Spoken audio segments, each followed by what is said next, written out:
Hello, and welcome to the Ostrich Technique podcast. I am one of your hosts. My name is Ananth Sriram. And I am Chris Louie.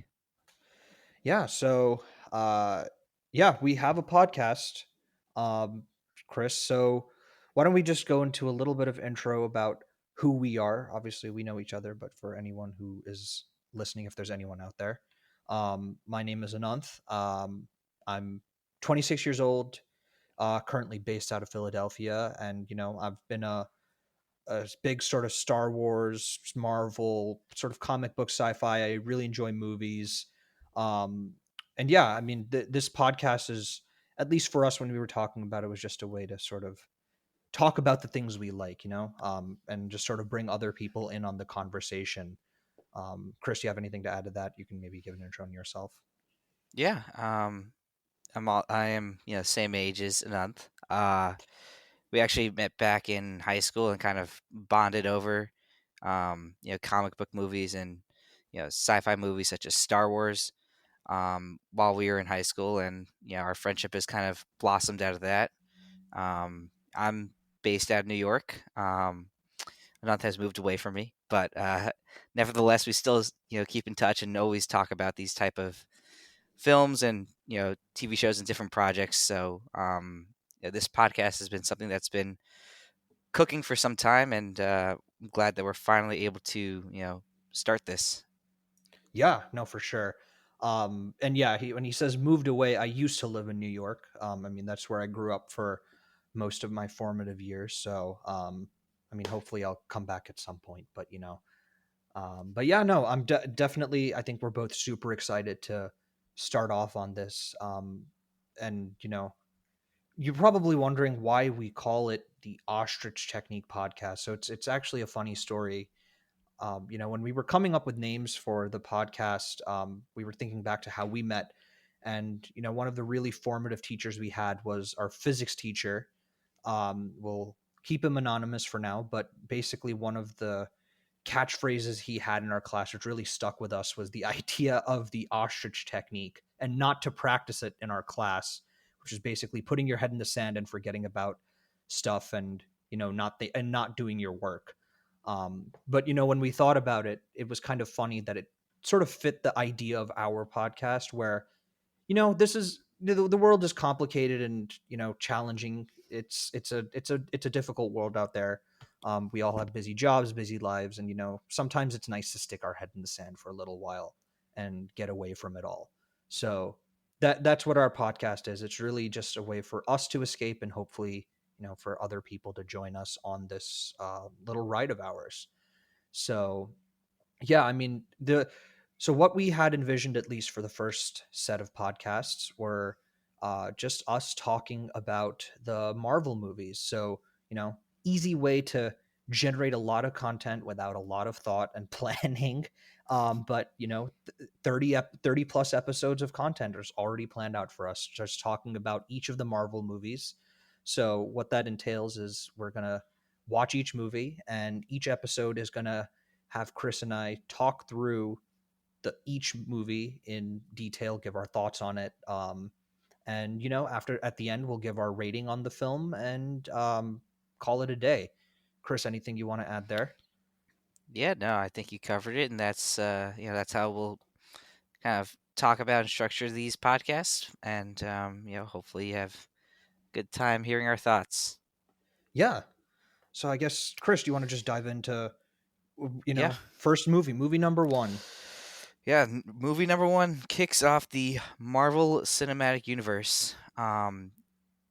Released in 2008, Iron Man 1, directed by Jon Faverau, starring Robert Downey Jr., Gwenyth Paltrow, Terrence Howard, and Jeff Bridges.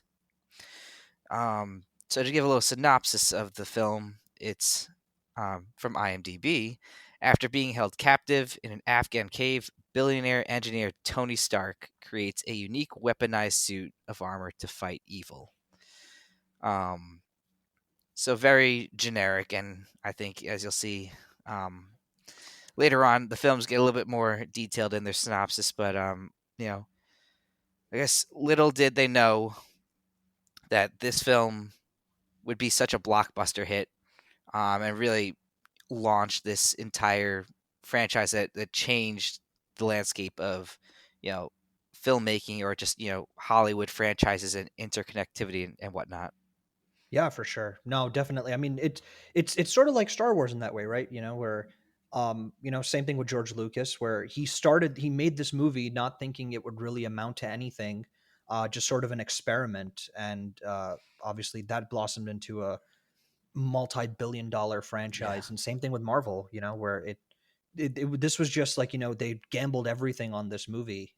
Marvel Studios, they put all of their characters up as collateral to fund making this movie, and of course it was a massive hit and set the foundation for 30 plus movies over 15 plus years of filmmaking.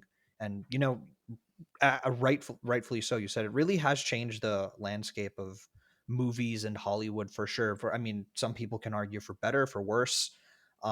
We'd like to think it's for better. We really enjoy the movies overall. So I think it definitely. I mean, it's obviously a seminal starting point for this entire franchise, and yeah, looking forward to jump right into it. So, Chris, why don't you start off and giving your? I do want to just start off with overall impressions of the movie. Obviously, we've seen this multiple times, Yeah. but Yeah. This is a top 5 Marvel film for me at the moment. really, okay. Really loved it. Mm-hmm. Um, I think it was a great starting point, a very strong starting point, um, Mm-hmm. for not only this franchise but the greater cinematic universe. I felt like overall it was felt very grounded, or at least grounded enough where you could see, okay, even though this technology is a bit more advanced, I could see this happening, especially with the visuals. Yeah. I thought the story was, good, great acting, and really, um, you know, getting Robert Downey Jr. back, especially, from Mm-hmm. all the things that had gone on. He was born into this role. Yeah. Um, Yeah, for and sure. yeah, I think the direction was also good, especially, Jon Faverau, known as really the guy who, created Elf up until this point. So Mm-hmm. overall, I think it was a solid film. So, Anant, what are some of your overall thoughts?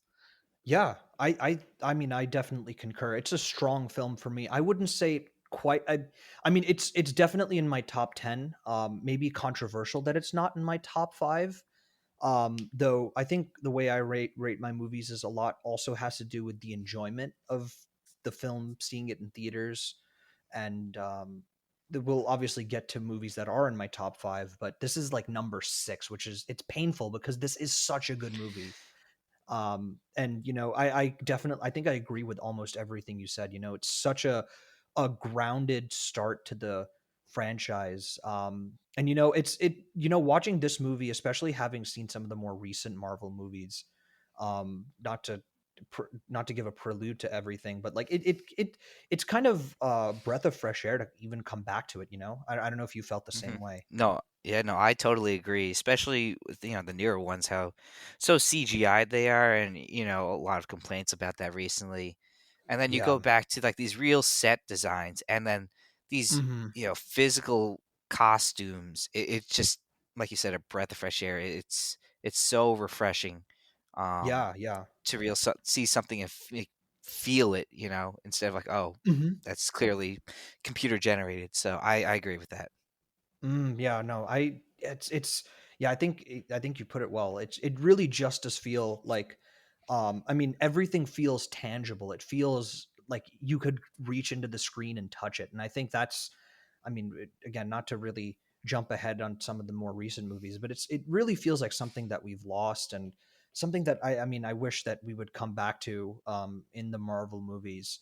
And I think for me, on top of that, like, not even just the grounded feeling of it in terms of like the set design and all of that stuff, which is all excellent, but I think there's a real focus here on characters, and I think that's really the secret sauce of this movie, where and that's really sort of an overall theme in this movie for me, that it's really those one-on-one interactions between, say, Tony and Pepper, or Tony and Obadiah, or Tony and Rhodey. I mean, obviously all the relationships centering around Tony, but the all of those one-on-one interactions for me really just felt so well written and well characterized, and they felt like real people. It didn't feel like I was reading a script or anything. Obviously, it felt a lot of improvisational. I mean, if any of you have read the stories about this, the making of this movie being like a total mess and having the stars basically just writing the script themselves with Jon Favreau on the set and basically improvising. Um, it does have that looser feel, but it also it kind of feels like organized chaos. You know, I mean, we obviously can't tell it with the movie. It feels very polished and all, but I don't know if you feel the same way, Chris. No, I agree with you 100% on that. It's Yeah, kind of crazy that they produced such a solid film on basically no script. Kind of yeah, just general out. It's kind of like Curb Your Enthusiasm in a sense, where like they have a hmm general idea of how things should play out, but up in in terms of the actual dialogue, it's pretty free flowing, yeah, um, for sure. almost organic. So Yeah, exactly. And I mean, I think that really speaks to just the strength of everyone in this film. Like it's, hmm Robert Downey Jr., Jeff Bridges, Gwyneth Paltrow, all world class actors. I mean, I think Gwyneth Paltrow and Robert Downey Jr. have Oscars. If I'm not, I think they do, right? I have to check on that, but Yeah, they've definitely at least been nominated to some yeah, for yeah. I mean, some awards. So I'm pretty sure Jeff Bridges has been nominated as well, if I'm oh yeah, not yeah. mistaken. Yeah, I mean, they're all world class actors. The point being, so they're all just excellent actors, and clearly they have improvisational chops as well. So it's great to see. Yeah, okay, it doesn't look like Robert Downey Jr. has won an Oscar, but definitely been nominated. I'm almost positive Gwyneth Paltrow has, but anyway, we can. Why don't we, I guess, start talking about the film? I mean, we're talking about it pretty Sure. vaguely here, but why don't we just jump Yeah, into Act One here? So, yeah, Chris, why don't you start off? Give your yeah. thoughts. We can, I guess, just go by as the movie goes along. So we start off Yeah. obviously with ACDC, Back in Yep. Black, driving along in the middle of the Middle Eastern Afghanistan. desert. Yeah. Was it Afghanistan? Was it Iraq? I don't Yeah. know. Well, Um, it says Middle East Afghan, in the but desert. yeah. Oh, it does say Afghan. Okay, Yeah, yeah, okay. in the synopsis. Okay, gotcha. So yeah, so they're in the Afghani desert, driving through.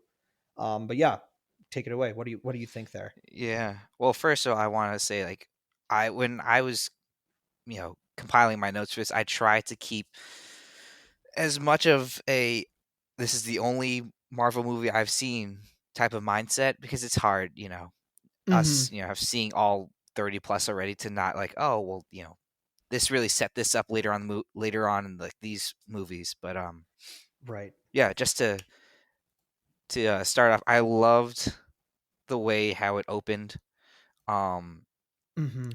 in the where they're sitting in the vehicles, in a little caravan, I guess, Yeah. and it's very very lighthearted. They're joking. Um, you know, one of the soldiers asks, "Can I take a picture?" And Yeah. then Tony says, "Oh, don't throw up the peace sign or whatever. No gang signs." And Yeah. then he's like, just kidding. I'd be out of a job without whatever this. And Peace. then Yeah. Yeah. Yeah. yeah, and one of the soldiers taking the picture has trouble operating a camera, which is Mm-hmm. little fun there. And then all of a sudden, boom, car in front of them Right. explodes, and you get right Yeah. into the Yeah. ambush. So, Yeah. I think that that juxtaposition, like right at the beginning, is like really, really Mm-hmm. nice.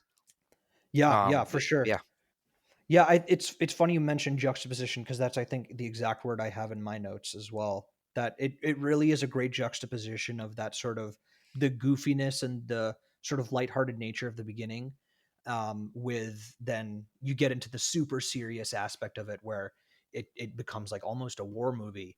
But yeah, no, I think you really hit the nail on the head there. It's I think this again, this what makes this movie feel different, I guess, within context. I sort of looked at it in a different approach where, I have all of these obviously we both of us have all of these superhero movies in the back of our heads as sort of context there.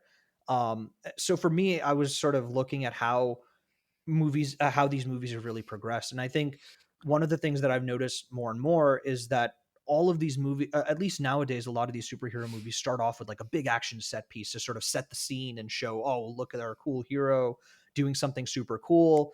And I think what's so cool about this setup is that it's very not much, not that at all. Obviously, Tony isn't a hero at this point in the story, but it feels distinctly personal, and it's focusing on the character of Tony, and it's sort of characterizing him as opposed to characterizing this or sort of showing a cool superhero moment. And I think that really sets a tone for the rest of the movie, Hmm. that is really focused on the characters. Obviously, there's going to be great action in it, but it's really focused on these individuals, specifically Tony.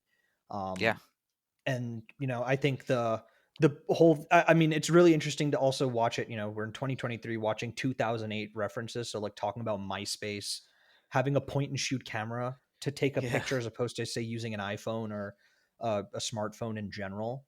Um but yeah, I mean, I think the juxtaposition of that whole tone of him being so goofy and lighthearted, and sort of breaking the ice with these soldiers, and then um you know then they all probably break their lives and die. But um yeah. Yeah, Yeah. yes, but just yeah, so then you get that whole, yeah, that all happens, and then you get title screen Iron Man, and then you jump back to the past, and you have this sort of award ceremony where you Yeah. get sort of an 36 expo hours dump on earlier. Tony. Yep, 36 hours earlier. So you get that expo dump on who Tony Stark is. Of course, Yeah. Iron Man, I guess at this point in the pop culture zeitgeist, was basically unknown. Obviously, Iron Man was a pretty core character in the comic books, but no one really knew who he was. So I guess this was a good sort of um, snapshot intro into who Tony Stark is. Yeah. And just like, yeah, before we get into that, I also want to mention that um I really also liked how Jon Favreau really modernized um kind of the story and the origin of Iron Man, as like, Mm-hmm. the war in the Middle East, which America was involved in. Mm-hmm. But originally, at least in the comics, it was the Vietnam War. So it was nice to see um it was easily adopted, or at least adapted well to more modern times. Oh, for sure. Um Yeah. but anyway, I digress. So yeah, uh we see James Rhodey Rhodes, Mm-hmm. of the, what was it, Air Force, I would think, right? I think he's the Air Force. Yeah. He is a friend of Tony's, presenting him with an award, and Tony does not show up. Um, Mm-hmm. Rhodey does not seem all too surprised, and uh, I guess Tony's mentor, Obadiah Stane, played by Jeff Bridges, Yeah. um, is not surprised at all, and accepts it on his behalf. And then Mm-hmm. we cut to Tony in the casino. Yep. Playing Um, craps. Yeah. yep. So, like you said, really starts to characterize him as like Mm-hmm. this really wealthy billionaire, who Mm-hmm. really could care less about Yeah. these prestigious awards. Yeah. Yeah. Kind of sort of that cockiness that that you'll see in Tony throughout the film. Mm-hmm. But yeah, right, first thing that you see him do, from that flashback is, yeah, oh, there was an award ceremony. Oh, forgot about it. Who cares? Yeah. Yeah, and I think it, it it's part of, I guess, the part of the first act is, I think, basically setting up all of these different sides to Tony. So we got the beginning portion where you get this sort of really funny, goofy character, and now you're seeing sort of the playboy side of him, where he's with pretty women and at the casino, and sort of blowing off all of his responsibilities. This, in this case, being an award for him, and it really comes down the line where you see that later on as well, where of course, after the whole casino bit, then he's about to leave, and he has that interview with the reporter Christine. And I think this, at this point, where you see that sort of interaction is where you really get a sense of the dialogue. And again, we don't know whether that specific bit was improvised or not, but just the dialogue itself, at least for me, one thing that stuck out, it was really quite sharp. It was it felt like it was really snappy, and again, it felt like it was well written, but it didn't. Of course, we don't know what was and Yeah. what wasn't written, just because again, a lot of it was improvised. Yeah. So it really felt it just felt really like a conversation again with someone really smart, and the reporter, I really enjoyed that scene. And then you have them go to his place, and you have the conversation, you have her wake up and have her set up basically Tony's house, the iconic, that Malibu property, which we Yeah. see for all three of the Iron Man movies, which is, I mean, just who didn't want to live in that Malibu property? I know I did. I'm sure you did as well. Yeah. Yeah. It was Yeah, it was nice. yeah, Um, just a beautiful property. And then d- obviously she gets thrown. You get to meet Pepper Potts for the first time here now, where yes. she interacts with Christine, played by Gwyneth Paltrow. Of course, she plays Pepper Potts, and you Pepper get has a a sense that great line in that yeah, scene. By the yeah, way. she does. Do you want to But say the line? well, you can talk about I guess the scene first, but and then it'll lead up to the line. But yeah. Yeah, Um, no, I mean, the scene was basically just you can tell Pepper's definitely been through this before, gives her dry cleaning and a car to take her anywhere. And it's you can definitely tell she's been around the block because of the piece of dialogue that she says. And you can, if you want to say that, Chris. yeah. Yeah, she explains, your your clothes have been, pressed and dry cleaned, you have a car out front ready for you to take you anywhere. And Hmm. kind of Christine kind of just, takes a jab at her and basically is like, "Oh, so you're basically like, Tony's secretary or butler and you'll do anything he says." And, Pepper's great one-liner is something along the lines of, "Yes, and that also includes taking out the trash." Um, Yeah, yeah, so exactly. great pun by Yeah, Pepper. Um, and again, this movie has very subtle but very sharp humor, things like that, yeah, for sure. like And you were referring to. mhm.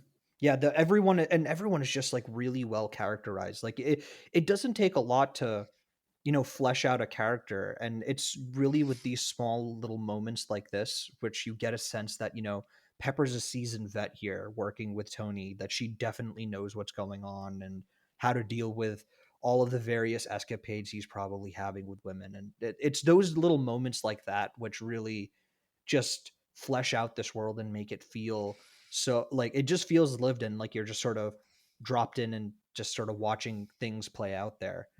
Hmm. um but yeah, so I mean, after that you go down and now you see Tony working on his car engine. So that's now this different side of Tony. Like I mentioned, you saw the jokester side, then you saw sort of the playboy side. Now you're seeing the sort of the mechanic side of Tony, where he's like getting grimy and dirty and actually working with the stuff. So like you're seeing really different sides to Tony here. Um, and of course, then Rhodey comes in as well. After the whole award show, he comes down to the Malibu house and is having a conversation with them. Of course, Rhodey played by Terrence Howard. And one thing that stuck out to me was that this roadie, at least for me, feels really distinctly different from, not even just because it's played by Terrence Howard, but the way that they characterize Rhodey, at least in this film and even Iron Man Hmm. 2, feels more sort of like an older brother to me, Hmm. rather than. And then, of course, as we go later on with Rhodey played by Don Cheadle, he feels more like a friend to I me. agree. And it doesn't, yeah, and it doesn't get like that till, later on, for sure. I think Iron Man 3 was really where he started to feel more like a friend, and sort of at the end of Iron Man 2. But yeah, Yeah, I and think it's interesting that they characterize him like that. yeah, that's a good way to put it. Yeah, I mean, yeah, the thing I noticed the most was like Terrence Howard's um, portrayal is much more stern Hmm. towards Tony. Um, And I think characterizing it as like an older brother is a great way to put it. Yeah, yeah. Um, yeah, so then of course i- you see Terrence Howard there, and this is because Tony was late for his flight, so he meets Rhodey on the steps of of course Tony's private plane as they're about to fly off to Afghanistan for this Which Tony is performance. like hours late for. Yeah, he's 3 hours late for this flight. And yeah, so then we do that. We get to Afghanistan, and then of course we get to see the next side of Tony, which is the businessman and the showman of Tony Stark, which is as he's showing off the Jericho missile. So that's of course the iconic line: "Is it better to be feared or respected?" And I say, "Why can't you be a little bit of both?" So yeah, I mean, you're sort of seeing all of these sides of Tony, and I think again that's the really great way that they set him up in this first act, where you get to see all the sides of him. Yeah, I agree. And like this is Yeah, all within what, the first 10, 15 minutes of the movie maybe? yeah, yeah. Um which is, I think it's great. It's doesn't feel forced. Hmm. Um so I think it's good character development very quickly. Yeah, they're because they're Um showing it. They're not telling us all yeah, these things about him. Yeah, exactly. yeah, And also I have to say that that Jericho missile display where, Tony gives a speech, displays, what the missile does, and then does like essentially a Jesus pose, and then you see everything behind him explode and the wind coming up from behind him. I think that was such an yeah. epic shot, an epic pose, from him. Of course, it's again that showman side of him, right? Just iconic Yeah. imagery of Tony Stark and stuff. And then of course, we have all of that stuff, and with the Jericho missile, and that's when they get into the Humvees, the what is it, the Fun Yeah. V versus the Humdrum V that they go Yeah. into, and then of course that's where we start back from the beginning, is where they were in the Humvees, and that's where the explosion happened. So we sort of take our full loop for those 36 hours, and that's where we get into the cave, and that's really where I would say the fun begins. Where we actually start to see some more of the narrative thrust here. So, of course, we wake up and we see Tony in this cave, and we get to meet Yinsen here. And that really sort of fun, jokey bit of the first bit of the movie really becomes something different for the remainder of, at least for the first act for me, where it becomes kind of scary. It almost becomes like sort of a war movie. Hmm. And I think that really balancing of those tones, where is again part of why the movie stays interesting. Like, it keeps mixing it up. It doesn't really keep you in one tone for too long. I don't know if Yeah. would you agree with that? Yeah, I agree with that. I think Favreau did a great job balancing those tones, like you were mentioning. Hmm. Um, and I personally felt like once Tony was held captive, Yeah. um, it was definitely a bit. You felt that sense of gravity or danger. Hmm. Hmm. Um, so yeah, again, great, balance of tones. And talking about Yinsen, I thought their relationship, Yinsen and Tony, was great. Oh yeah. Um, yeah, I was doing a little, research on it, and you know, apparently, Yinsen, um, Tony admired Yinsen's work while Tony was in college, but in this movie, they kind of just throw in a little line to say like, oh, we actually met previously, and Tony, says, yeah, I don't remember. And, Yinsen mentions how drunk Tony was. So again, showing another side of Tony as well as Yeah. the alcoholic. Hmm. Hmm. And I guess also just showing that Tony was, drinking, you know, in the Humvee, you know, basically on the job. So having a Yeah. drink in hand, but not to, digress the conversation. But yeah, I thought their dynamic was really good. Yinsen Hmm. acting as a translator, but also as an assistant to Tony, Yeah. Yeah. saving his life. Um, and yeah, that's the first time where we see, Tony with the chest magnet. Um, Yeah. grafted in or implanted into him, hooked up to a car battery. So Mhm, um, mhm. really, that sense of danger is there. And then that little line of humor from Yinsen is, oh, like, here's a souvenir, and he shows Tony like little tube of shrapnel that he was able to, extract out of Tony's heart Yeah. when he's saying how he couldn't save everything, so that's why he had to put that little magnet in his chest to prevent the rest of the shrapnel kit from killing him. Yeah, exactly. Yeah, no, it's I mean, I guess speaks to Yinsen just being, resourceful. And I Hmm. mean, Yinsen is really, I mean, I think he's really the emotional linchpin of Tony's character, and it really carries through him for the rest of the movie. For the rest of, I mean, I think all of Tony's arc really, because there's a couple of really key lines that he has through this bit of the first act. So, of course, they run in with the 10 rings, Yes. which we'll see pop up later on in Marvel's movie collection. But basically, the terrorists working for the 10 rings come in and tell him that they want the Jericho missile. And of course, they Tony refuses initially, but then of course he agrees to do it.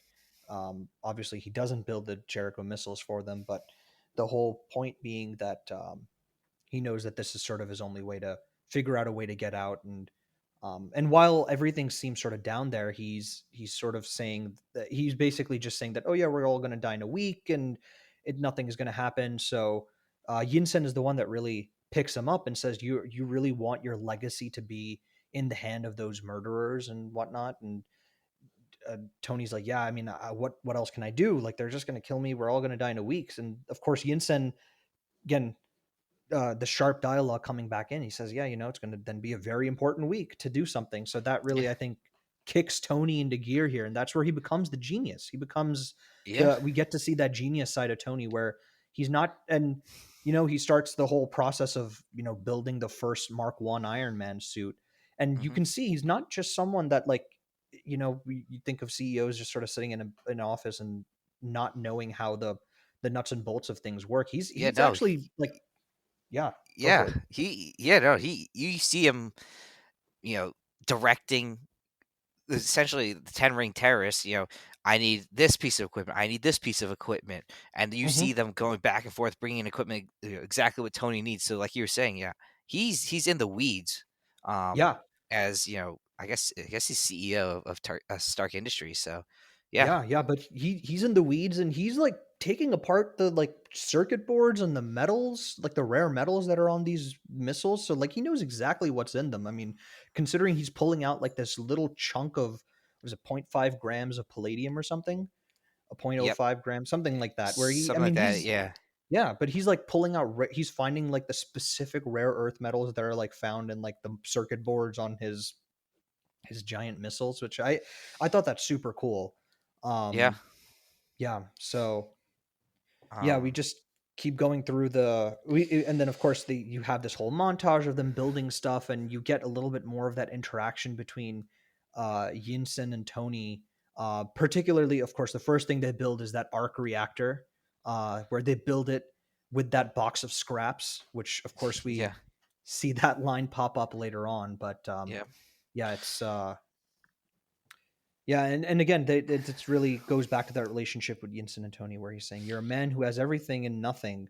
And I guess again, I it's kind of speaking to the different approach here where we took in sort of looking at the movie. I think it's interesting to see how that line sort of goes from here. And again, Tony ends up being a man who is basically fulfilled by the end of his journey. Not to spoil everything, but um, at the end of Endgame, he really is a fulfilled individual who really has everything and everything at the same time. He's a billionaire, and he ends up with a love of a family. Spoiler alert. Yeah, um spoiler alert. but Yeah, anyway, but I mean, yeah, just to move the conversation along.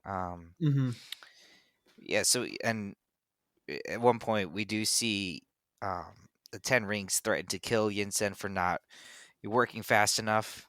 And mhm, with the introduction of Raza, the leader of the yeah, 10, or at least this 10 rings faction, mhm, and Tony essentially saves. Yinsen's life by telling them that he needs Yinsen as an assistant. Mhm. So Mhm. you can see that sort of relationship, that they've Yeah. developed. This kind of expedites their plan to build this battle suit to escape. Mhm. Um, and they basically have the suit all ready until the Ten Rings see on the camera, right, where Stark is gone, and they go to check on him, and he's nowhere to be found. So they try to, I guess, open up and go into the workshop, and Yeah. it Yeah. sets off the whole chain of events where they they rigged it with an explosive at the door, and now we get the I guess the action that we've been waiting Yeah. for.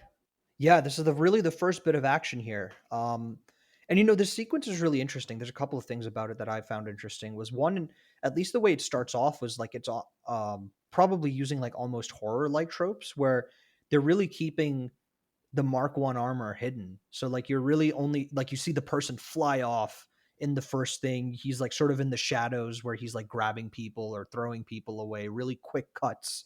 Um, which I think sort of, I think it's meant to sort of be a little scary until you actually get the full sort of heroic reveal of him standing with this big giant sort Hmm. of metal chest out there, and then you sort of go along. But I also love, again, you talked about this earlier, feeling grounded. It feels, they did build this suit. Yeah, Stan Winston Studios built this. You can tell it feels practical, like it feels heavy and lumbering. And part of that, of course, is the suit itself being big, but also I think the sound design really adds to yeah, that. And I think that's something that you and I have discussed, you know, separately, where the sound design is something that I really love in the first couple of Iron Man movies and even the first hmm, Avengers movie, where you hear the gears whirring and the turning and the thud of the metal and the yeah, clanking of it all. Like it really feels tactile, and it just sounds so good. It's something that I really missed with Iron Man as we went along in the movies. yeah. Me Um, too, me too. yeah. And even when we see the Mark One finally, or when Tony in the Mark One makes his Hmm. way out of the cave, they have the camera shake every step the suit takes. Yeah. I didn't To notice that. That's on actually top of that, good catch. That's a good yeah. catch. I actually did not notice that.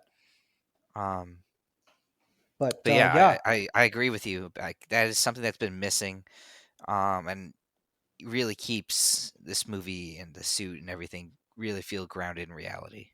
yeah, yeah. Yeah, and then of course he's going there. We should mention, of course, like in order for the suit to actually activate, Yinsen essentially sacrifices himself to give By Tony time, enough time for the suit to initialize the software and actually let him be able to get ready. And of course the outcome of that being Yinsen is basically shot and almost dead. And when Tony gets him, he's the last line he basically says is "Don't waste your life." And yeah, again, that's really the point that sets up Tony for the rest of everything. And I think I'd like to think in a way that everything Tony did afterwards was very much living up to Yinsen's words and what he said to him. yeah. And I love that line. Yeah. I just I just wish that it was a little bit more visible of Yin Sen's impact on Tony throughout the remainder of the film, throughout the remainder of the franchise, and everything. Hmm. Like you mentioned, I think it's Tony seems to then kind of try to live his life, that he's not wasting it, withering away and whatnot. But I don't know. I just feel like Yinsen's no longer referred to or anything for the remainder of the film, and yet he played such a pivotal role in the birth Yeah. of Iron Man and the rebirth of Tony Stark. So that's just one little critique I had. I wish there was a little bit more. You felt like Yinsen's presence throughout the remainder of the film, but again, I Yeah. still think it's a solid film. It's a good point actually. Like that he comes and goes sort of. And of course he's so pivotal and he doesn't really pop back up in the rest of the MCU. I think no, He, I actually think he had a cameo in Iron Man 3, right? that's it, yeah. But again, it That's was that's that to Bern thing that he's referring to, where you actually see him in yeah, Bern, Switzerland, what for the millennial New Year for 2000s whatever it New Year. was, yeah, Yeah, yeah, but It's very. I mean, it's interesting that Yinsen basically is sort of, it fades into the background, but again, really, really pivotal there. Of course, the rest of the act is basically just Tony escapes and he gets found by Rhodey. So we can move on to Act Two from there. I did want to just add one last point on the scene was one, the music. Um, I don't know if you noticed the music, but I think the thing for me with the music on this film is that it's so understated, and there's really only a couple of points for me where it actually becomes a lot more prominent. One is this sort of cave scene where he's actually coming out, and you have this really sort of heroic music. And I find it a little bit interesting how the composer, I think it was Ramin Djawadi, who did the also the score for Game of Thrones. That's, I mean, well, obviously the big thing that he's known for, but this scene here with the music, it sounds obviously a lot more industrial, and it really matches the tone of this Mark One feeling of very nuts and bolts and heavy and stuff, versus, you know, the points later which we'll discuss where the music comes back in and becomes a little bit more prominent. It feels a little bit more refined. I don't know if you noticed the music at all, Chris, No, when you I were didn't. So watching it. Yeah. it's a good pickup. I did not notice that. Yeah, no, the music I really like. I mean, it's understated. I don't think the music here is particularly standout, but I mean, that was something that I noticed in my rewatch of Iron Man, Hmm. at least, and something that I'm trying to pay a little bit more attention to, because I think you would probably agree with this, Chris, that I think one of the critiques, at least of most of Marvel, is that they haven't really had a very strong musical tapestry. Obviously, like thinking to Hmm. Star Wars, where the music is so prominent in Star Wars, and they very much make a point of having common themes throughout it. And Marvel, they just sort of, okay, we have a new theme for Iron Man in every movie, and oh, we have a new theme for Captain America in every movie. So Hmm. yeah, I think for me at least, I'm at least looking out for the music this time around and seeing how Yeah. it varies and stuff. But yeah, but we can move right into Act Two, basically, right as Tony Well, comes back from Afghanistan. Sorry, did you have something else to add? yeah, I was gonna say just to wrap up, my thoughts on Act One. And I've realized we've talked a lot about Act One more than I expected. But Yeah. um, one, when Tony is flies and crash lands essentially into the desert away from the cave or the camp that he was hidden at. Hmm. I think in real life, he probably would have at the minimum gotten severely injured. But Oh yeah. Oh yeah. There's we'll let he that has slide. plot armor on. He has a lot of plot armor on in this movie. Yeah, There's multiple times in this movie where he should be severely injured, and that is not the case. yeah, Yeah, you um, know. yeah. So there's that, and then, um, yeah, I think we didn't mention, but how? Well, I think it's a bit ironic how one the the weapon or the whatever it is, the missile, the bomb that explodes in Tony's face Hmm. is, his own, Yeah. Stark Industries, which he Hmm. notices, Hmm.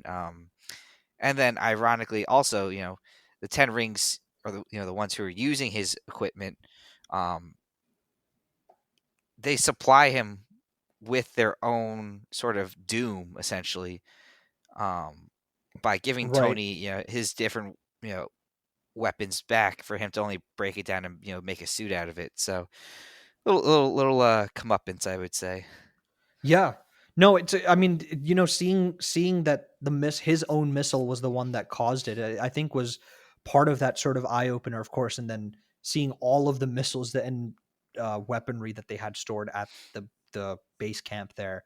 Um, yeah, no, I think this movie does a really good job of like setting up these like key little moments, throwaway moments that they really tie the whole story together there. So yeah, I mean, yeah, we could, I guess, just move right into Act Two. Like you said, I think we've spent a Yeah, lot of time on Act One, and Act Two is even bigger and meatier. So I guess we'll try and go through it a yeah, little bit quicker. Of yeah. course, Well, the way really Act Two starts off is he has, of course, Tony gets his cheeseburger first with that wonderful Burger King placement. I don't know if anyone would want to go to Burger King the first thing that they come back from being held captive, but you know, to each his own, I guess. Um, and of course then you have the pivotal press conference scene where Tony's basically says that he's going to try and shut down the weapons part of his weapons company, essentially, with the one line, "I saw young Americans killed by the very weapons created to defend and protect them," which is, again, going back to exactly what you just said, where he saw his own weapons being used Hmm. against American soldiers. So, um, Yeah, and you can really start to see his character arc here, yeah. kind of taking accountability. Um, Hmm. Hmm. Hmm. so yeah, this is like, I guess, the first real sign of, okay, this guy's changing. Um, Yep. and so yeah, that, like you said, very pivotal moment. Um, you can start to see uh Jeff Bridges' character Obadiah Stane sort of start to freak out, and mind you, he Bridges plays Obadiah Stane as a very calculated, calm character. Hmm. But it's all those subtle things where you can tell that he's like, this is not good. I got to figure this out. Um, and Obadiah is a good foil to Tony. Yeah, no, definitely. You can tell that he's always sort of looking down at Tony, sort of watching over him, and and making sure. I mean, he's sort of, I think, the sort of steady hand of the company. Obviously, Tony's a bit more of a wild card, which the press conference certainly proves. So he's definitely, I think, trying to remain the steady hand, which he, of course, tries to do at the end of the conference, where he's trying to diffuse everything and say, "Hey, look, the most important thing is that Tony's back and he's doing great and he's in great health and blah blah blah." But yeah, I mean, I will say about him.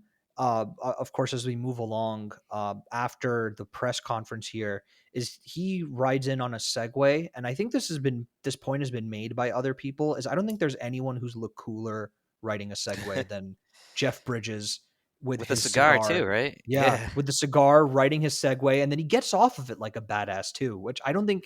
I think anyone else who rides a Segway, I just think of Paul Blart riding a Segway. Yeah. That's what I have in my mind. So Obadiah single-handedly making the Segway look cool. Though didn't save the company because I don't think it exists anymore. Yeah. But yeah. Um, Anyway, um, so of- we get to the arc reactor at Stark Industries, I believe, right?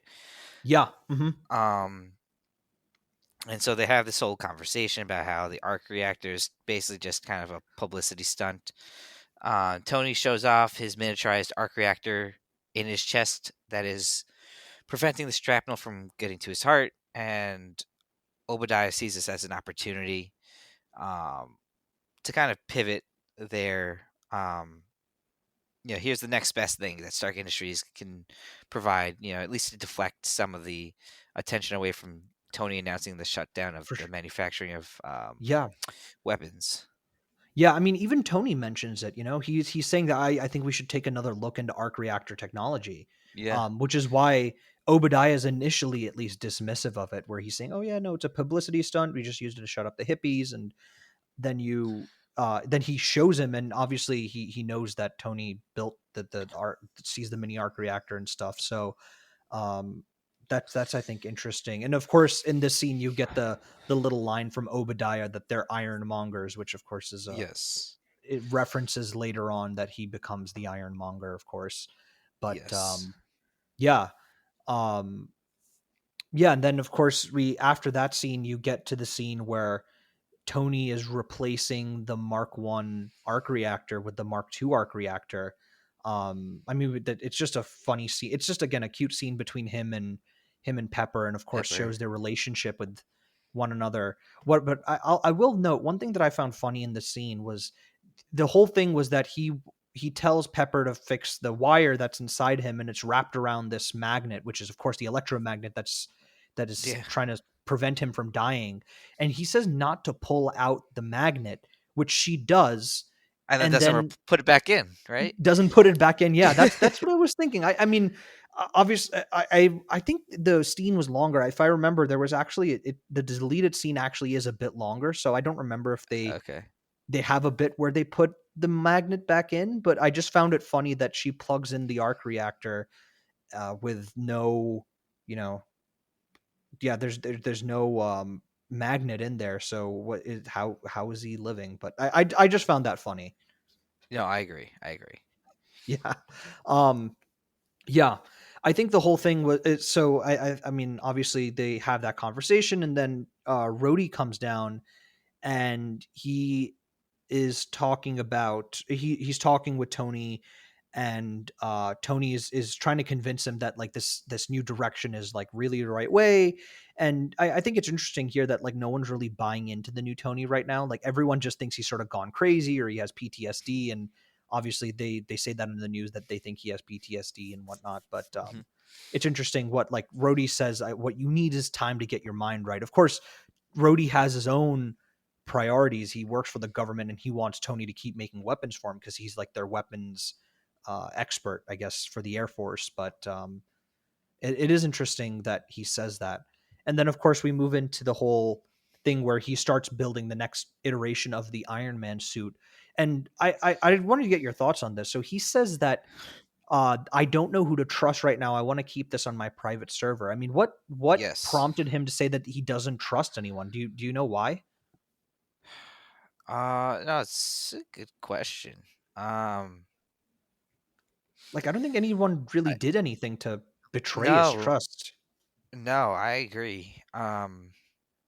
I mean, I guess maybe if anything, he might be super paranoid at after what happened of him being captured and whatnot.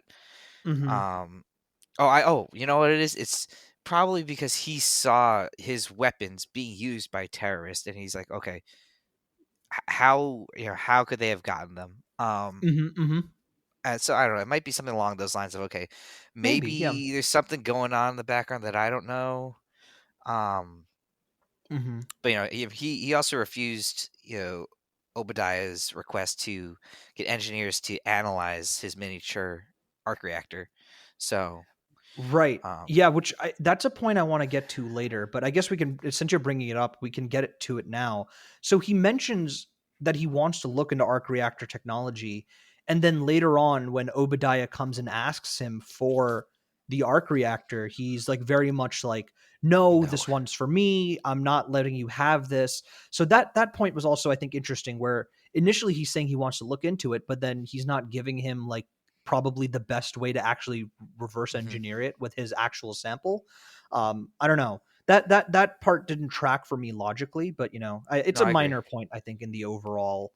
Yeah, Yeah, but yeah, I mean it's actually funny because that's I think the part right after this whole thing where he's starting to build the Mark II, and again you get more of that sort of thing with Tony where he's actually again a genius in building this stuff in his workshop. And I think you really miss those sort of like personal moments where you're just with Tony.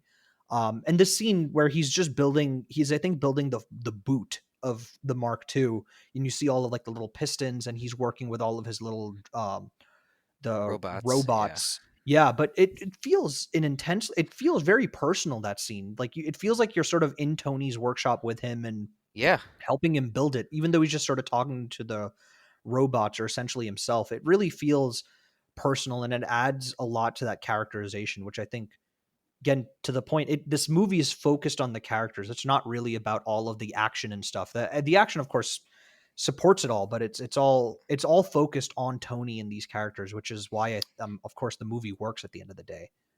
yeah, and like you mentioned, him having a conversation essentially with the robots who don't respond, and his his AI Jarvis.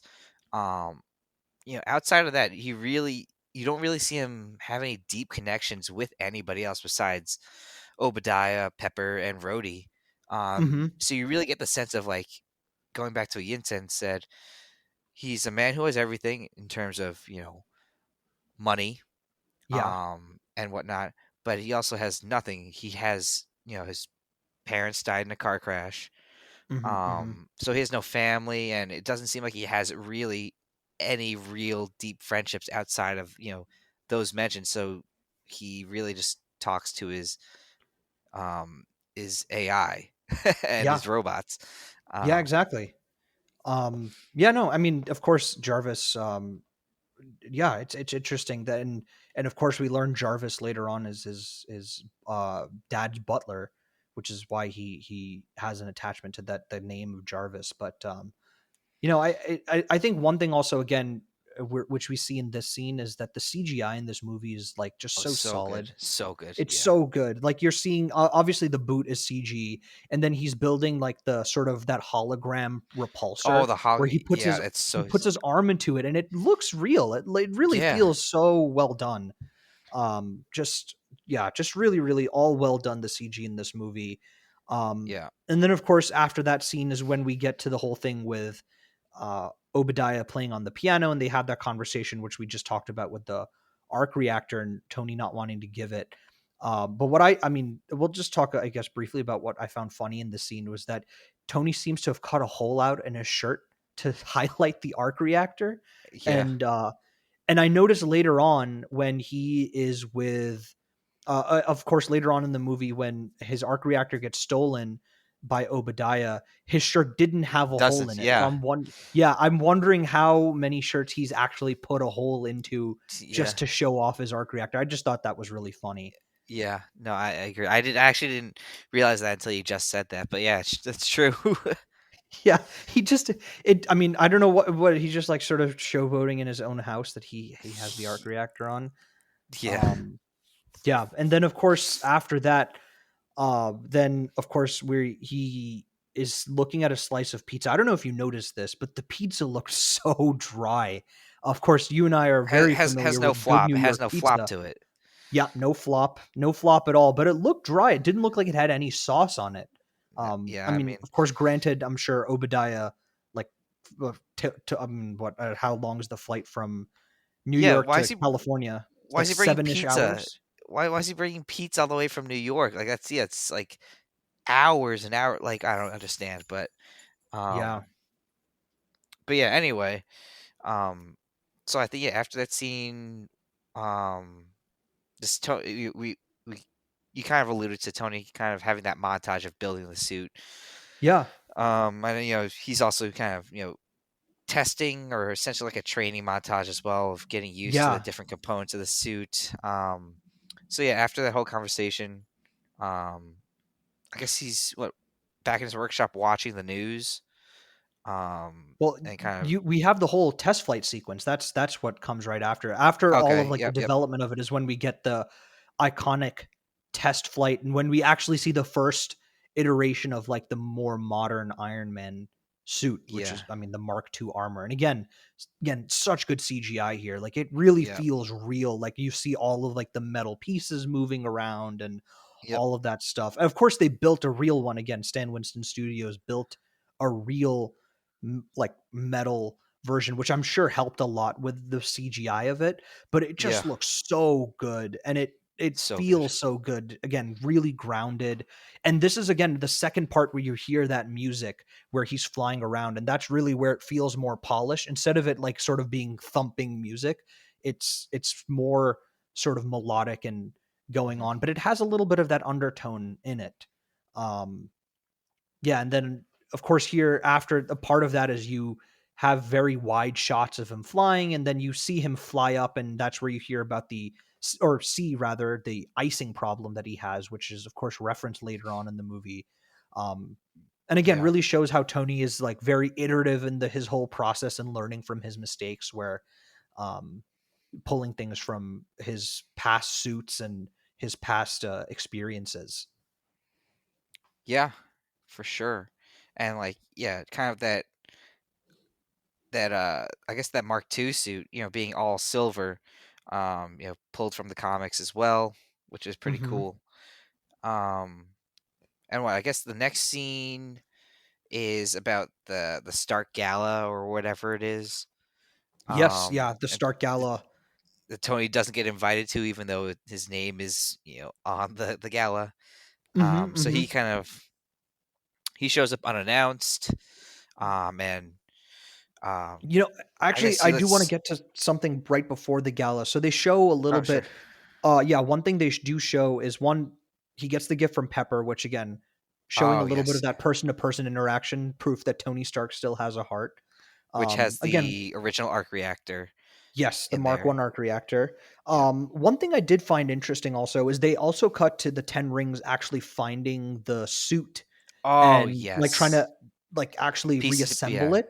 And yeah, one yeah. thing I thought that was interesting and strange was that they have the papers, they have the blueprints for the original Mark One. And I'm I surprised was that Tony thinking. didn't burn it.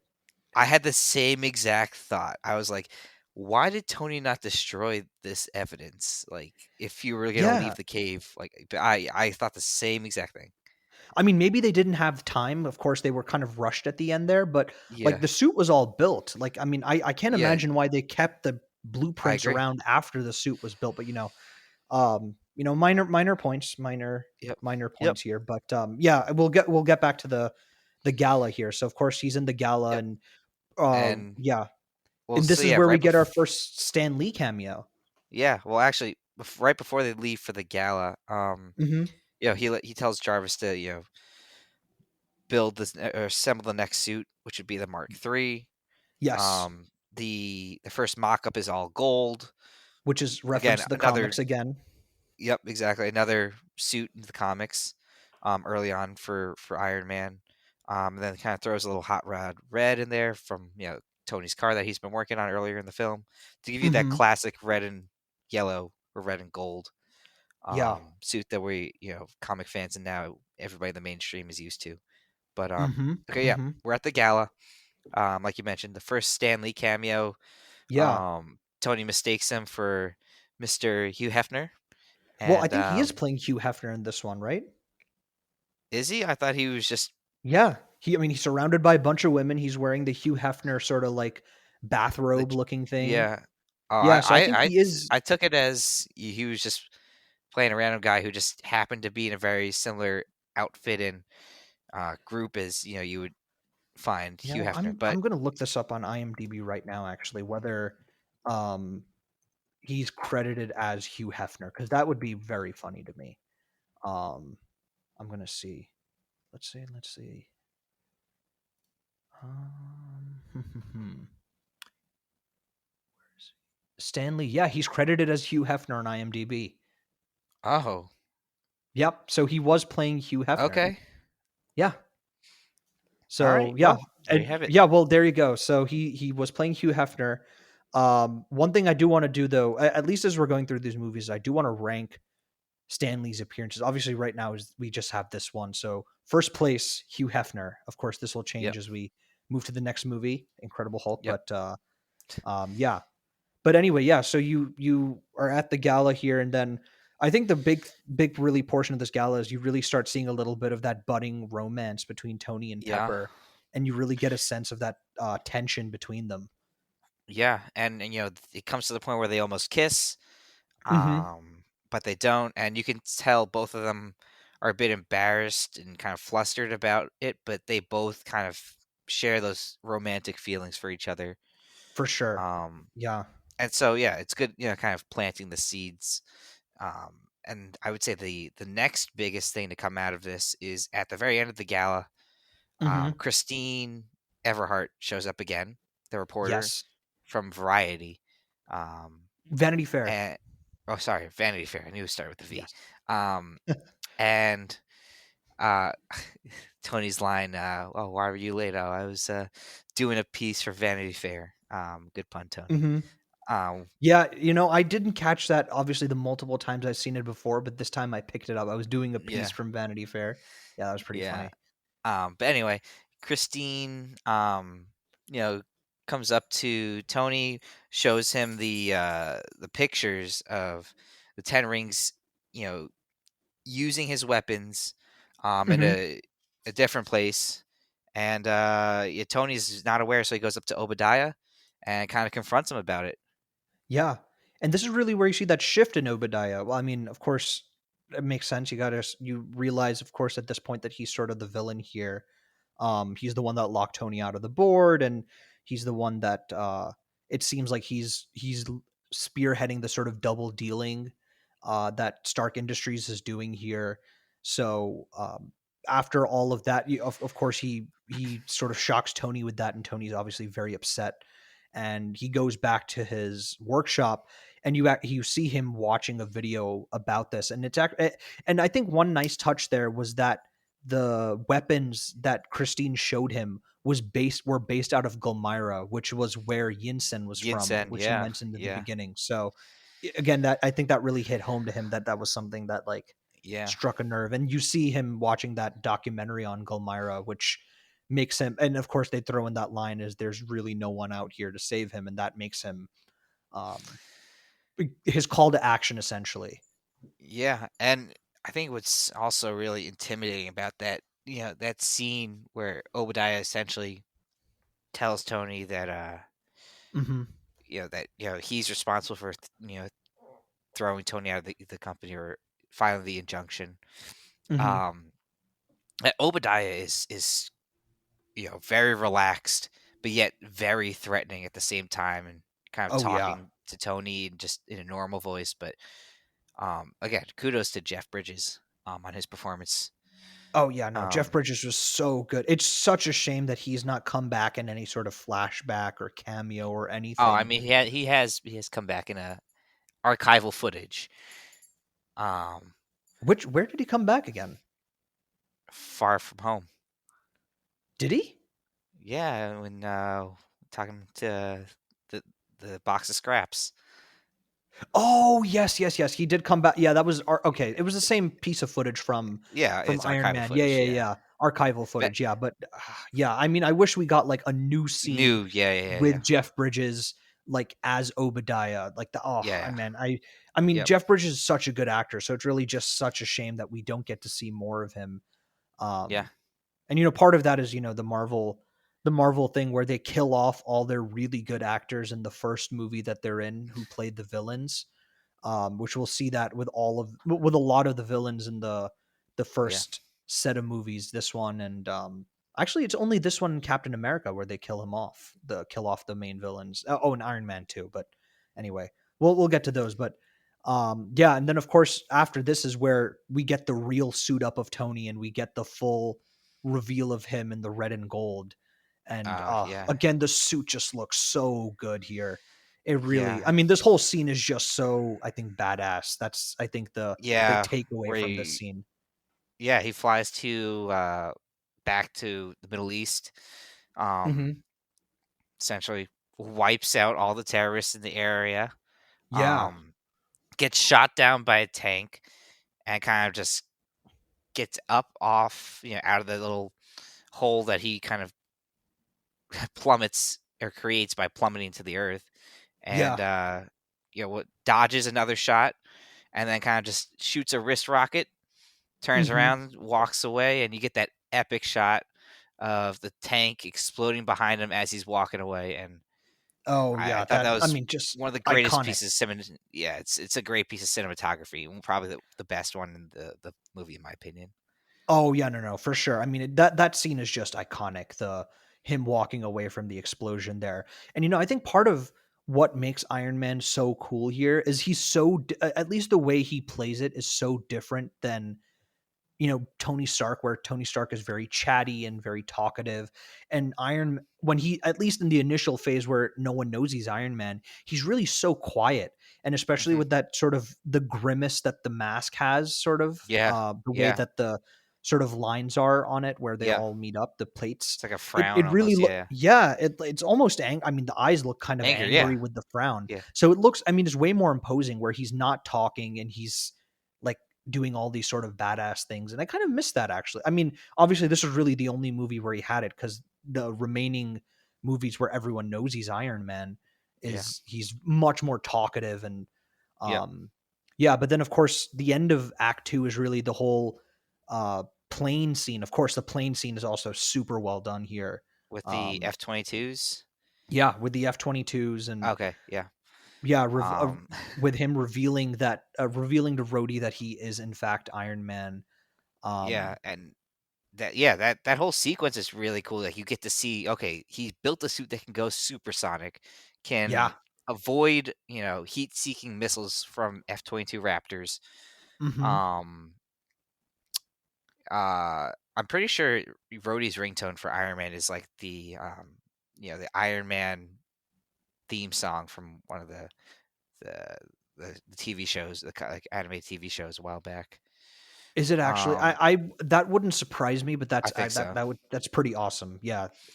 But yeah, Yeah. you get to see, yeah, like how this trust between Tony and Rhodey is, where once Tony reveals that he's Iron Man to Rhodey, you know, there's the whole joke of like, well, what do you want me to tell, the rest of the military? And Tony's like, oh, Mhm. call it training exercise. And then Rhodey's like, that's not how this works. And then the very next scene they cut to, Rhodey at a press conference saying it was, an unfortunate accident in a training exercise. Yeah, Um, exactly. Exactly. Um um, but yeah, yeah. you see that sort of, that trust and that friendship there. No, for sure. I mean, it's again sort of friendship, and it's also sort of the whole. I mean, this scene was yeah, it's you don't really get as much of that sort of brotherly interaction there, Hmm. but you kind of do, where he's like, you don't do that, you can't do that to me, you Hmm. can't fly your sort of civilian weapon, or you can't fly civilian stuff in like my combat zone or whatever. So I mean, Yeah, he still sort of has like that brotherly aspect to it. I mean, as we get into Act 3 is, I think, really where you see a little bit of the more of the friend of Tony. The like yeah, that Rhodey is a friend of Tony, and we can get to that. I mean, we can, I guess, go through the events that lead up to it, but basically, um, you learn. We get to the scene with Obadiah in Afghanistan with Raza, um, getting the suit from, actually seeing the design of the suit and everything, and getting the blueprints and whatnot. And you learn that Obadiah wanted to kill Tony. And this was something yes. that came up for me. Did you get a sense as to why he wanted to? Because it never was really clear to me. That why Obadiah wanted Tony dead. Yes. I mean, I thought it was because he wanted to take control of the company. Like Obadiah was in charge of Stark Industries when Howard Stark died, and then Right. basically had to give it back once Tony became of age. Hmm. So I felt like there was that some sort of jealousy, especially, we'll see later on. I guess we could just talk about Act 3 now. Hmm. Um, I mean, but we're yeah, basically in Act 3 now. Yeah. So. there's a line of, dialogue during their final fight where Obadiah is like, "I built this company," essentially Hmm. is what he said. So I do feel like Obadiah feels like he he's not being given credit for his work, and he's the one who should be running the company. He's been Yeah. putting in the hard work, and he just has to hand it back because this kid's name is, on the company. Yeah, I mean, I think I guess, can't rationalize too much why a villain is doing what he's doing, but it didn't strike me as like a particularly clear reason as to why he ordered the hit on Tony. Um, yeah, but it's a good point. I mean, I appreciate the insight there, because I didn't Yeah. really put those dots together that he wanted to just take over the company, but that makes total sense. Yeah, I mean, Um, and throughout the film, he calls Tony a child. So yeah, I think he still sees like, you know, why does it's a child, like, mhm, mhm. why does he get to reap the benefits of like what I've done for this company and stuff? Why does he get to run it? Yeah, yeah, no, Um, that's fair. I mean, he was 21 when he took over the company, so mhm. um, yeah, that makes sense. um, Yeah, and then of course they have the whole that's the whole scene where Tony and Pepper are talking, and he's fixing the hand in his, the gauntlet basically, and he's asking Pepper to help him steal files from basically Stark Obadiah, Industries, yeah, and try and figure out what yeah, Obadiah is doing. And he has the line there, "I finally know what I have to do," which I think is sort of the culmination of everything that happened in this movie, where he very much knows that he has to do the right thing here, and mhm, stop Obadiah, stop, this whole sort of campaign of weapons sneaking out from mhm, backdoor of Stark Industries to all of the terrorists and the Ten Rings, for example, in Afghanistan. So What I thought was interesting was that Pepper was essentially breaking into Tony's own office, quote unquote, breaking into, because I mean, he is technically still part of the company. So it's Yeah, interesting that they try and play it as if like she's doing something sneaky, but it is her boss's computer. It's not like she's really doing something illegal there. yeah, yeah. I agree.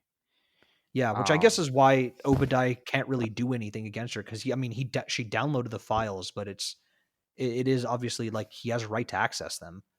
yeah, Yeah. and um, what I thought was kind of weird was, so yeah, when Pepper's now in Tony's office and downloading the files, Hmm. or Obadiah's secret, files, she watches the hostage video, um, and she translates it, but the 10 rings clearly say Obadiah's name, like they said, Obadiah Stane, you've like deceived us, like Yeah. by not telling us the target was Tony Stark, and obviously they speak whatever language, but their names won't change depending on the language. So I was kind of like confused as like, well, was Tony paying attention at that time? Like, wouldn't he have heard Obadiah's name and not think, huh, why do these terrorists know Obadiah's name? Yeah, So I mean, I mean, they do also say Obadiah's name with sort of an accent too. Um, I mean, I'm pretty sure they're speaking Urdu because I could understand it. You know, Urdu and Hindi are pretty similar there, but it's it is interesting. I mean, I would also chalk it up to the fact that Tony is just sort of pretty disoriented and doesn't know what's going on. Like he is like basically getting a bag taken off his head and is just sort of taking it all in. So I don't necessarily blame him for not realizing that they mentioned Obadiah. He's probably just sort of overwhelmed at that moment. Um, gotcha. Okay. yeah, that's sort of my rationalization for it. But yeah, I mean, they even mention his name. They mentioned Tony Stark Yeah. too. But Yeah. Well, I mean, yeah, he is there, so it makes right, sense right. that they. But to that point though, where they're mentioning you deceived us by saying Tony Stark. Like again, it sort of it brings into question what Obadiah's plan was. Like, didn't Obadiah tell them that they were going to kidnap Tony Stark, or did they just tell them that they needed to kidnap whoever was in that Humvee Yeah, and kill him? probably that. Yeah, I mean, but like, why does that? I guess because it's interesting that they knew Tony Stark's face, and then Yeah. they raised the price for him specifically Yeah. to be killed just because he is Tony Stark. But yeah, Yeah. I mean, anyway, that whole thing was interesting. So of course, at the end of that, they Well, kill. that scene also was like very, Yeah, yeah, yeah, um between Obadiah and Pepper was again another another display of really yeah, calm threats, but very yeah, dangerous at the time. But yeah, yeah, yeah. No, I mean, again, he just has that menace about him, and again, just yeah, credit to Jeff Bridges just being such a great actor yeah. that you feel the Sorry, tension there. sorry, I cut you off though. Before that, what were you saying? No, no, no, no, no. You sort of you led into my point exactly, so I didn't really have a Okay, additional cool. thing there. Yeah. Um, so yeah, then we kind of see Pepper knows that Obadiah is onto her and knows exactly what she had done, so she kind of speed walks out of there.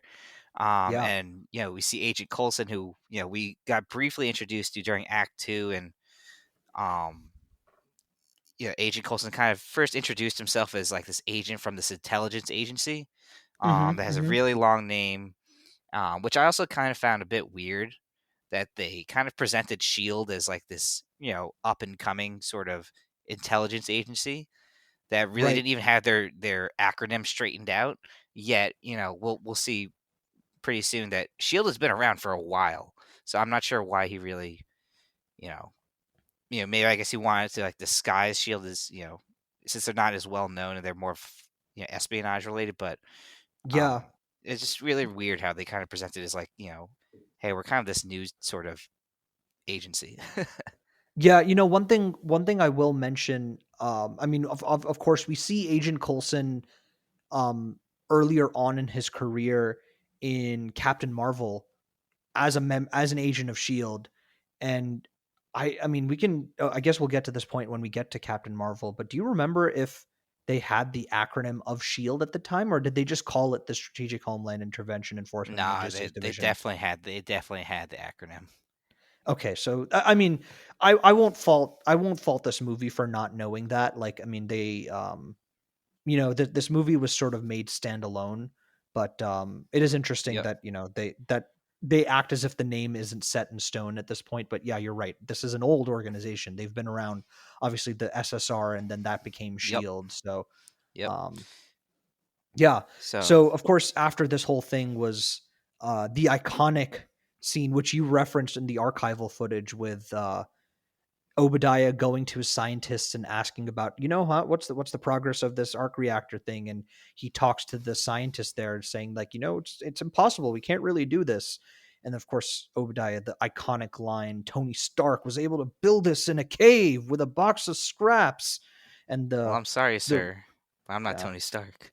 yeah exactly. Such a great Yeah. line there. That just really shows the genius of Tony, and at the same time showing how I think part of that is also, Obadiah kind of does feel inferior, like part of it being, how you pointed out earlier, that it's his namesake company, Tony's, and on top of that, like, even though he helped found the company with his dad, he's sort of playing second fiddle to Tony, where Tony really is sort of the brains behind the company. Even though Yeah. probably Obadiah is sort of like the business hand of it, but Tony really is the brains of the operation, which is, I think, kind of cool to see. But yeah, I Yeah. mean, it's again a small moment, but Yeah, there's definitely this sort of jealousy too of like hmm Obadiah having to put in all this work, having to put up with the board, make all these different deals for the company. And yeah, Tony kind of just effortlessly like comes up with these ideas and makes things. And it's hmm like, I don't know, Obadiah probably is like, you don't, it doesn't look like you put in any effort, and yet you're just naturally gifted, and I have to put in all this work just to get my due. So yeah, and that leads right into the scene where basically Obadiah is so frustrated that he goes to Tony and basically steals the arc reactor from him. no, but Um, you know, basically he straight up just steals it off, literally off his yeah, he chest. steals it off of his chest. What I found interesting though was that he tells Tony that he put the hit on him. I don't know what Yeah, he was thinking there, because like, I mean, assuming Tony didn't hubris. go. I mean, of course, hubris, but like, what did he think Tony was like? Did he just think Tony was gonna, like, he was gonna kill Tony? Like, I don't know what he was. Yes, Yeah, he was gonna kill Tony. 100%. Yeah, because he knows the arc reactor is the only thing keeping him alive. And I'm sure Got it. Obadiah is not aware that Tony still has the Mark One arc reactor. So Yeah, of course. he Otherwise, he would have just gone downstairs and taken that. yeah. So um, I'm sure Obadiah. It's one of those things like I want you to know that I'm the one responsible for all. I'm the one who killed you, Yeah, sort of thing. yeah. The That hubris and yeah. Also, that paralysis technology that they use, that one Obadiah uses to paralyze Raza, steal, or basically just take hmm the plans for the Mark One Iron Man and the armor and everything, and then now he uses it on Tony to paralyze Tony in order to then steal his arc reactor out of his chest. I don't know why they don't use that paralysis tech anywhere. That is it's so funny. useful. It's funny you mentioned that, because I was thinking the exact same thing. Like, I'm surprised that Tony didn't like integrate that into his suits in some capacity. Yeah. Um, yeah, because it seems so. I mean, it seems obviously there's a bit of a dystopian element to it, and it's used in a pretty nefarious way here. But yeah, I mean, it seems useful. I'm in some capacity. I'm sure there's a way that it could be used in some useful fashion. I don't know, maybe against like the Outriders later on, or in Or just in any villain he Infinity War Endgame. encounters. Any villain he encounters. Yeah, no, yeah, that's fair. Exactly. So yeah, But it's one of those little pieces of Marvel tech that has gone away. But yeah, yeah, I'm glad you brought that up, because I also had that in my notes. And then of course, after all of that, we get to the whole bit where Tony is trying to get the arc reactor and save himself. And this is the point where I mentioned where Terrence Howard comes back in, and this is, I think, the point where you really see the friend side of Terrence Howard more than mhm, him being like a brother, where he's like actually trying to help out Tony, and yeah, um, yeah, where he like helps get him back up. And there he's like just sort of hanging out with a friend in his workshop, and as of course Tony's preparing for the final fight and suiting up, and he's yeah, he like, yeah, that's the suits up, coolest thing I've ever seen. and then yeah, he asks Tony, if he could, how he can help, and Tony tells him to keep the skies clear, and then hmm we have the funny. um, sort of interaction, kind of foreshadowing, and Rhodey turns to the Mark II armor, the silver armor, Yeah, and next as time, the baby.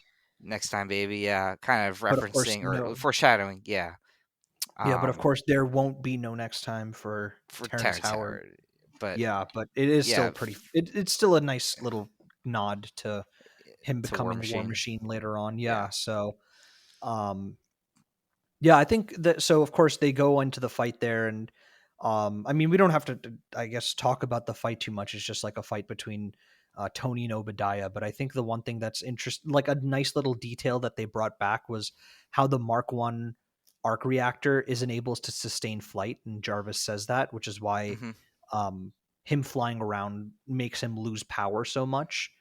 hmm Um, so that I thought was cool. Of course, the icing problem comes back again. That's that little callback from earlier on when he was working on the Mark II. yeah. It seemed like Obadiah didn't make that upgrade. Yeah, of course, he had many impressive upgrades of his own, but he didn't Yeah, make the icing armor upgrade.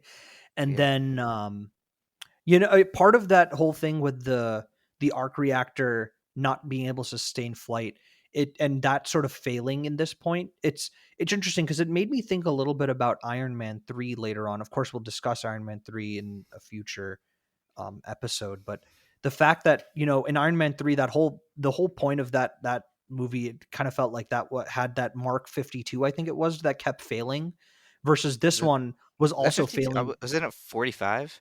I don't know. Was it Mark We'll look it up. 45 or yeah, we'll look that up. But basically that almost gold suit that like was Yeah, kind of the would like break into individual pieces and yeah, yeah, was like it I mean it very much a contrast from the suit in this one, which is literally built like a tank and can take tank rounds, yeah, versus that one gets hit by a truck and falls apart. And I yeah. think that sort of that suit failing so often, it felt far less believable than this one where the hmm arc reactor is the reason that his suit is like sort of failing and he's Yeah, like not being able to sustain flight and stuff. yeah. Yeah. And I wonder if that's also just a callback to the Mark One, yeah, and during his escape from the cave, where Yeah. his suit, yeah, basically stops functioning mid-flight, which Mhm. causes him to crash land in the desert. Right, exactly. And I mean that was obviously yeah. That's exactly why I was saying I like that small detail Yeah, where it mentions that it's not able it wasn't built to sustain flight. It was basically yeah, just built to power all of those other yeah, functions of his like the missiles and the flamethrower and whatnot. yeah. Um yeah, And but I was gonna say another callback to that cave scene mhm. happens here, where Pepper and Coulson on the agents of Shield kind of infiltrate Sector 16, I think it was, Mhm. um, of the building of Stark Industries, Yeah, yeah, and yeah. when Pepper's kind of like looking, and where the suit was hanging, the Ironmonger suit was hanging, but is no longer there. Pepper's kind of like curiously looking as if something's in the shadows, and all of a sudden you see the mask um, of the Ironmonger suit turn on, kind of like a reference to like earlier in the cave scene when Tony does that to the Ten Rings in Oh the yeah. cave. Yeah, no, it's funny you mentioned that because that was I was thinking the same thing that it was like a small reference to kind of like again that sort of horror like reference where he comes out of the darkness with and the mask turns on and of hmm course it's like almost the same mask that the Mark 1 suit had. So it was obviously that was a great visual and then of course they have the fight at the end and Obadiah dies at the end. I thought it was interesting though that Obadiah is the one that actually dies. Well, of course he falls into the arc reactor, but that Tony I think takes the blast full on. He obviously flies off, but like Yeah, I guess again he was just part too of that light, and plot.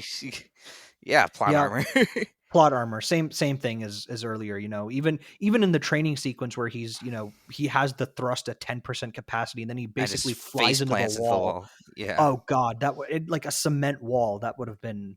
Um, that would have been pretty painful.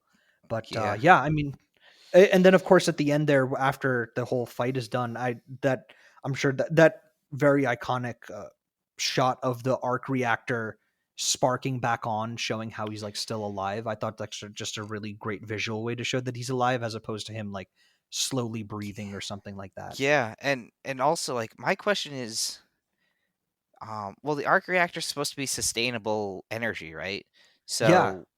So like, does that thing just auto recharge on its own? It's a question that I also had at the end, because how Jarvis was saying that it had like an energy capacity. I wasn't sure how that worked. I mean, I think they were talking about it earlier that it's I think powered by palladium, right? Like which they show in Iron Yeah, Man 2. So but I think that's probably what like it's probably just the fuel of the palladium runs out.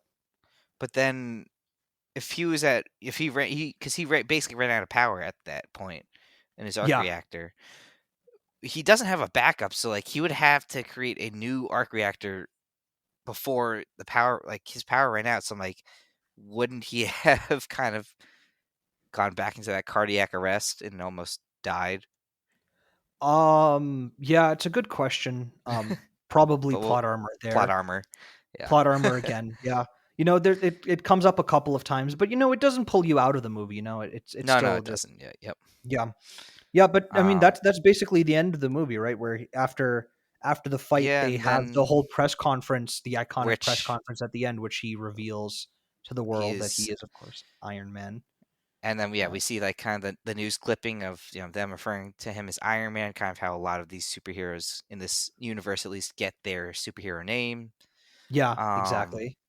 them, Shield now. Coulson saying, the agency is called Shield for short, which again, I have no idea why he tried to introduce them as like the strategic homeland intervention, yada yada yada, instead Yeah. of just saying like we're called Shield. They give Tony an alibi and saying like, oh, Iron Man was, my bodyguard, again, a reference to the comics of Iron Man's sort of identity within, his relation to Tony is he's supposed to be his bodyguard. Right. Um and then yeah, we get to the whole iconic Tony just kind of throws out the notes that Coulson gives him and just declares that he is Iron Man. Right. Yeah. I mean, of course the iconic line from this movie that wraps it all up, but that's Iron Man. And then of course there's a post-credit scene which I'm sure again nobody stayed around to unless they looked up, something because I mean, I mean, I don't know how much of this stuff was really being looked up, but this was probably like friends telling people about it. Like, oh man, I heard that there is a scene after the credits, which of yeah, course at the time, I mean, a couple of movies have obviously done post credit scenes, like Ferris Bueller did a post credit scene, but yeah. Marvel, of course, has really popularized the whole trend of post credit scenes. So like now, I mean, I don't know about you, but I basically after any popular movie, I'll always look up on my phone if there is a Oh, me post too. credit scene. Yep, Yeah. yep, me too.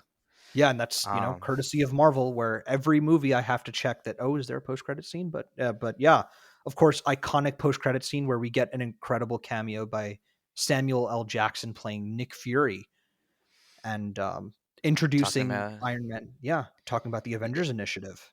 yep, and that's when I think the real comic book nerds all of a sudden were like, this is happening. Like we are Yeah, getting multiple franchises into one.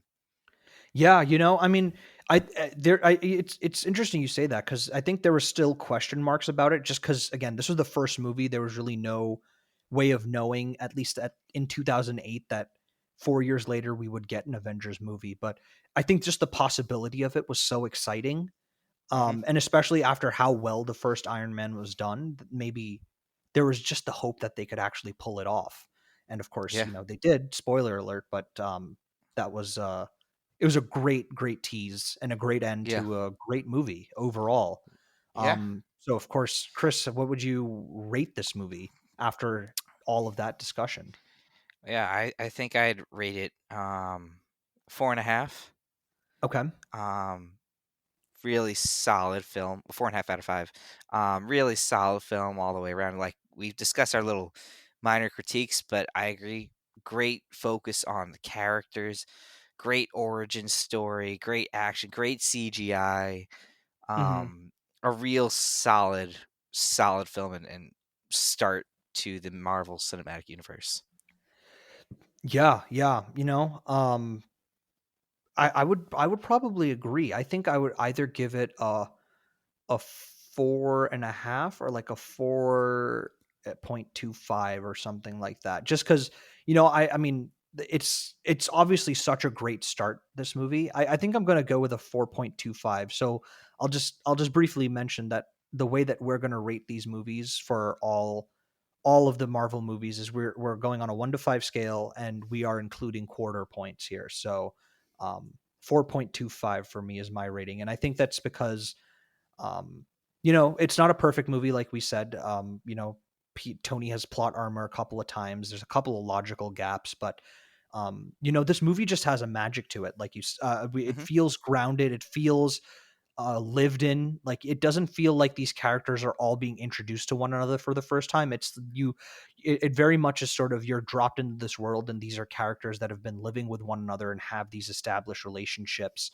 And you're very much just sort of privy to basically a very hectic couple of days or weeks in their lives. And Hmm. it's just such a great start to, obviously, it was a great start to a franchise that's made billions and billions of dollars. And it really all hinges on the success of Iron Man, and just how well it did, and how much it honestly, I mean, it really did change the game of for superhero movies. Yeah, Which it took a level up, I think, from here for sure. yeah, for sure.